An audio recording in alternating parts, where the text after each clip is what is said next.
Mary Ann was a nursing instructor at Western Piedmont Community College 1967 through 1977. Mary Ann was born in China on February 20th, 1918. When she was 14, she left home to attend Lutheran School of Nursing. Why nursing? So she writes this in her autobiography. The choice of my profession was almost decided for me. Teaching was a highly respected profession, especially for women. I refused an offer to teach elementary school.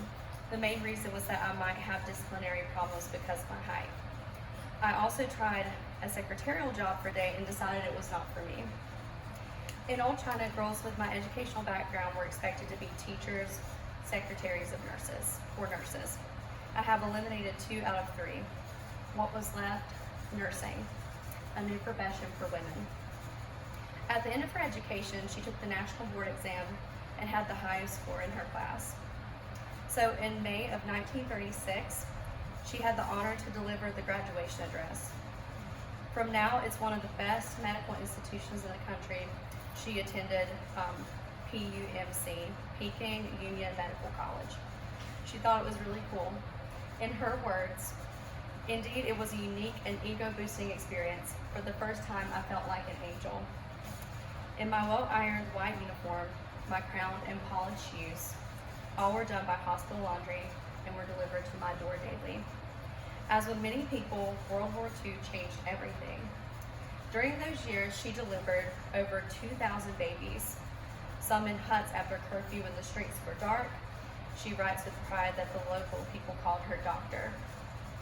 A half year later, she was asked to help reopen the Lutheran School of Nursing, where she became the first Chinese principal.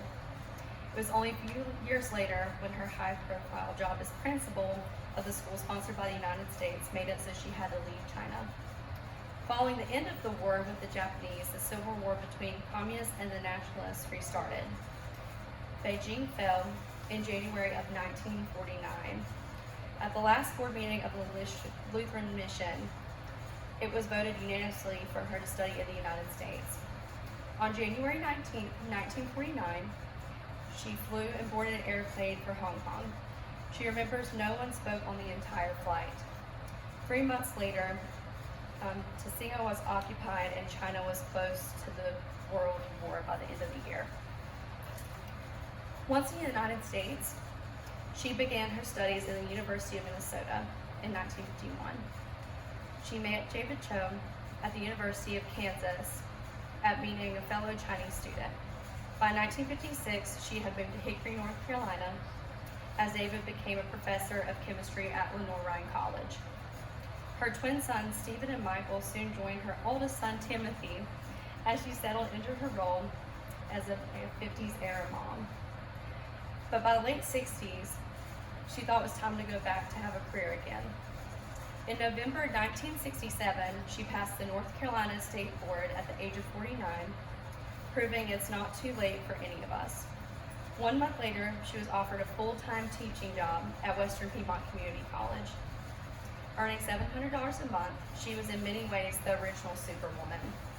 She loved the job and taught for 5 years full-time and another 5 years part-time.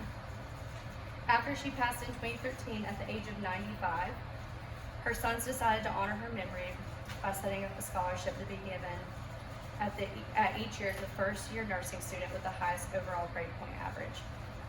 The recipient must also demonstrate good standing at the community college and have great potential for making a positive contribution in the field of nursing. So at this time, we're going to come up and join me. Okay. We're going to present the award. Do you have anything you would like to add? You thought it covered. No, I think you her covered story it. greatly. Well, I also got to introduce, that's my brother Stephen Yes. over there.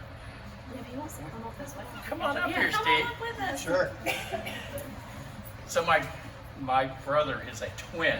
My other brother is actually in California. So it's 2 of the 3 of us are here. And yeah, we're really pleased to be able to do this and to be able to make some of an impact of which my mom really loved the school a lot. And so yeah, it's a great opportunity. And thank you for inviting us. Yeah, of course, I'm honored to Yeah. have you both here. At this time, we'd like to present the award to Jonathan Mazzola, who has maintained the highest overall grade point average in the nursing program. We congratulate you on your achievements. We know Mary Ann will be very, very proud of you. So at this time, please join us at the front to receive your certificate.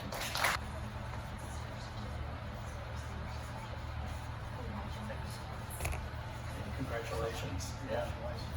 Yeah.